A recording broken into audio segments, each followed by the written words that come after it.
বন্ধুরা, চিরসখা সিরিয়ালে আজকের পর্বে দেখানো হয়েছে স্বতন্ত্র কমলিনীকে বলে, বিয়েটা কি পুতুল খেলা? না, বিয়েটা আমার কাছে একটা সিরিয়াস ব্যাপার। কমলিনী তখন বলে, কমলিনী বলে, তোমার কি মনে হয় বিয়েটা আমি পুতুল খেলা মনে করছি? স্বতন্ত্র বলে, হ্যাঁ তাই করছো। তুমি বারবার প্রমাণ করার চেষ্টা করছো তুমি অত্যন্ত একটা সাধারণ মেয়ে। কমলিনী বলে, হ্যাঁ আমি সাধারণই, আমি তোমাকে কোনোদিনও বলিনি আমাকে অসাধারণ ভাবতে। স্বতন্ত্র তখন কমলিনীকে বলে, তোমার অন্তর থেকে আমি একটা অসাধারণ মানুষকে খুঁজে পেয়েছিলাম, যেটা আমি আমার মনের মধ্যে এতদিন পালন করে এসেছি। কিন্তু বাইরের একটা মেয়ে পার্বতী এসে বারবার তোমাকে সাধারণ বানানোর চেষ্টা করছে, আর আমি সেটা অ্যাকসেপ্ট করতে পারছি না।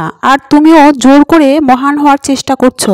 তোমার মহানত্বে আমার কোনো রুচি নেই। কমলিনীর চোখের জল টপ টপ করে পড়ে। স্বতন্ত্ররও ভীষণ মন। স্বতন্ত্র বলে, আজ তো প্রয়োজন ছিল আমার হাতটা তোমার শক্ত করে ধরার। আমি তোমার হাতটা শক্ত করে ধরতে চেয়েছিলাম, কিন্তু তুমি আজই আমার হাতটা আলগা করে দিলে। আমি তো তোমার বিপদে তোমার হাত কখনো ছাড়িনি। তোমার বর যখন এসে তোমার সাথে ব্লেম করেছিল, তোমার সাথে থাকতে চেয়েছিল, তখন তো আমি তোমার হাত ছাড়িনি। কমলিনী বলে, আমার বর আগের থেকেই ছিল, আর তোমার বউ নতুন করে এসেছে। স্বতন্ত্র তখন প্রচন্ড উত্তেজিত হয়ে বলে, কে আমার বউ? ওই পার্বতী আমার বউ? কমলিনী বলে, হ্যাঁ 100 বার তোমার বউ। ওই বন্ধ ঘর থেকে তোমরা যখন দুজনে বেরিয়ে এসেছিলে তখন কিন্তু তুমি কোনো উত্তর দাওনি।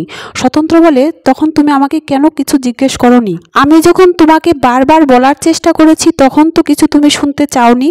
তোমার তো সেই অধিকার ছিল, তুমি তো আমাকে জিজ্ঞেস করতে পারতে।